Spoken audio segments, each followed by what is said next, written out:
Now I request Mr. Dr. Hrishikesh B. Yashod, Mission Director, SWSM Jal Jeevan Mission, Maharashtra. Uh, Dr. Yashod, if you can come on stage, please. A huge round of applause for him, please. Respected audience. I think Jaiswal sir and Velrasu sir has quite covered the entire ground. And looking at the time schedule, I think I will speak only about the Jal Jeevan Mission initiatives which we have been doing since last 1.5, 2 years in Maharashtra. So drinking water, pure potable drinking water delivered at each and every household is not a new concept for Maharashtra. We all of us over here know that Maharashtra has a very rich history of starting with pipe water schemes, maybe since 1960s, and since then on it has been building after year with the help of various programs which have been run by the government. And the last one, which was run by government of Maharashtra with the help of central government, was the National Rural Drinking Water Program (NRWDP), which translated into the Jal Jeevan Mission. So at the start of this mission, I think almost 80% of villages of Maharashtra were having some kind of pipe water scheme running for them. And the task was to upgrade those schemes and to cover the villages which were termed as no PWS villages. So we started in 2020, and then we all know that the COVID pandemic started. Maharashtra and almost every other state lost time in that, and because of that and some other policy-related issues, also we were little bit late to start off the line. But since last 1.5 year, 2 year, 1.5 year, we have been making very healthy progress in achieving the targets which have been set by Jal Jeevan Mission. Just to set the perspective right, around 40,000 villages in Maharashtra, almost 1.5 crore families to be covered. Each and every household we have to reach with the piped water supply, that too ensuring that the quality is of requisite standards. And of course, the topic for today, it has to be sustainable, available 12 months of the year and in adequate quantities. And at the same time, we also have to prepare the community to own up these schemes. Because sir also just now said, sir, that we have been focusing so much on creation of infrastructure of different kinds. And somewhere along the line, we have been missing the point that this infrastructure also has to be sustainable. So working out plans, making DPRs for these 40,000 villages, our state saturation plans covers roughly around 38,000 schemes, amounting to maybe, as on today, if we can peg a figure, it must be around 50,000 crore rupees for Maharashtra till 2020-24, and several lakh of crores of rupees for the entire country. And to deliver such a project of such a huge magnitude, our machinery is being working, literally we can say 24/7. There are at least 2,000, 2,500 engineers who are working for the Zilla Parishad, and probably the same number of engineers which are working for Maharashtra Jeevan Pradhikaran also. So roughly around 4,000 to 5,000 engineers who are working round the clock for preparation of DPRs, getting them approved, taking them to the community, getting them approved, the village action plans, and of course then tendering and then putting the works in motion on the ground. So these are the challenges we have been working on since last 1 year, and it has been very challenging. We have been having constant support from the government and government of India also for doing all these things. But at the same time, when we talk about sustainability efforts also, a point which tends to be missing in our planning, we have in Maharashtra also tried to bring that component also in our planning. GSDA commissioner is here. Maybe he would be in a better position to throw light on that. But we have taken that component also. The sources which are going to feed these schemes, the water which is going to come from these sources, they have to be taken up based on a scientific study. So they have already started working on it. We have sanctioned a project for GSDA wherein they are going to use the remote sensing data and their groundwater survey data so that sources can be taken up on a scientific basis and they can be rejuvenated with various activities so that the water availability for the concerned schemes is throughout the year, and there is no question about it in coming days also. Of course, then there is a water quality aspect also. At the same time, I think what sir said that we are charging less than what it should be for the water supply scheme. But the kind of studies or kind of feedback we get is that there is an underlying principle that if the water supply is of requisite quality and quantity and of course of frequency, people are usually tend to agree to pay for the user charges. So we in Maharashtra, we are having somewhere around 50 to 60% of recovery of the user charges.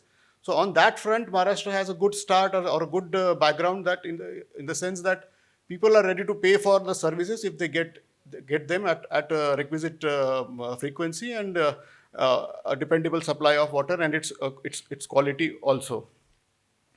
So now, what Jal Jeevan Mission has been doing is that it has been I would say, a game changer probably. Earlier, we had schemes which focus only on infrastructure creation and giving out some certain level of service to the community.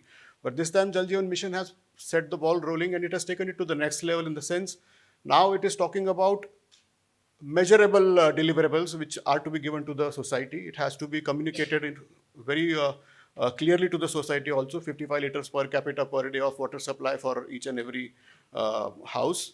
24/7, I won't say 24/7, but 12 months of availability of water.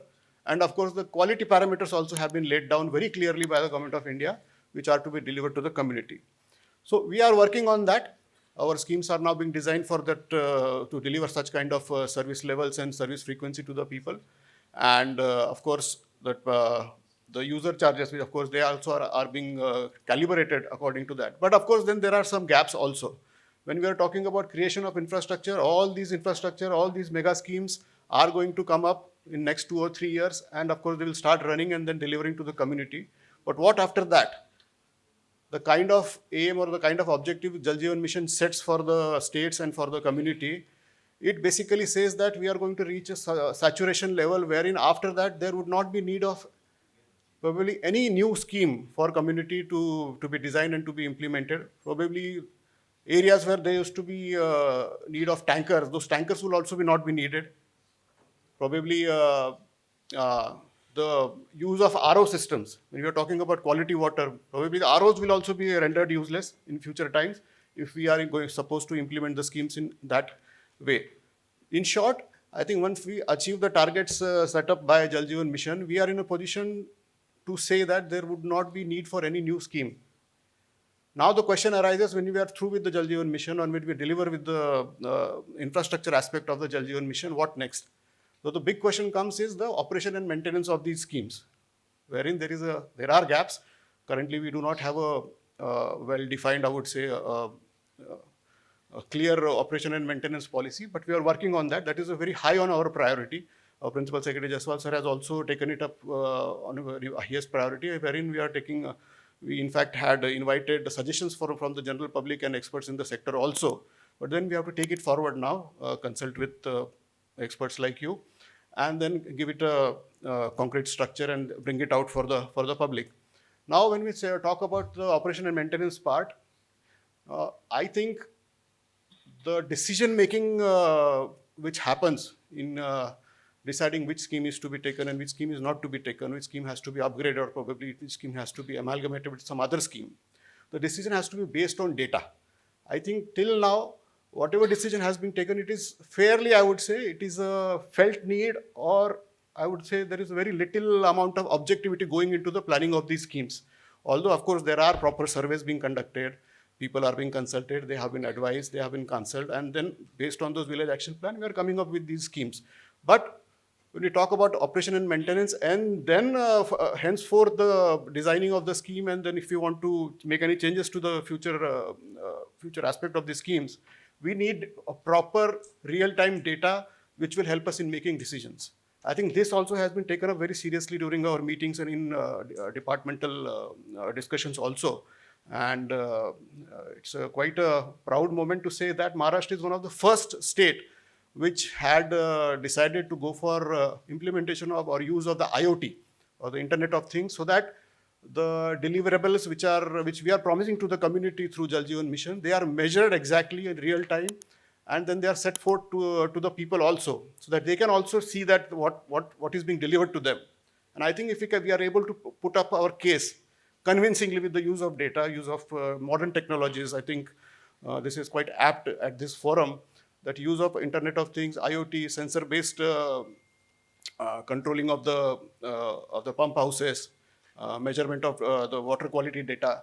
All these things are imperative so that we are in a position to prove our case that these schemes are needed or if these schemes need upgradation in future or any other capex expenditure in future, the data has to be there.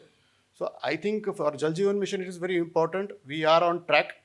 Uh, all the machinery of the state is working day and night to deliver what the Jal Jeevan mission expects from us. But in future, to run these schemes for its operation and maintenance, and of course, if we need any expansion or some other changes to the scheme, I think that has to be done. That has to be, the decision has to be taken based on data. And I think use of technology such as IoT and sensor-based monitoring of these schemes is the way to go forward. And I think that will take a lot of pressure also off from the implementing agencies also, because they also have to deliver and then formulate the schemes. And without data, I can only imagine their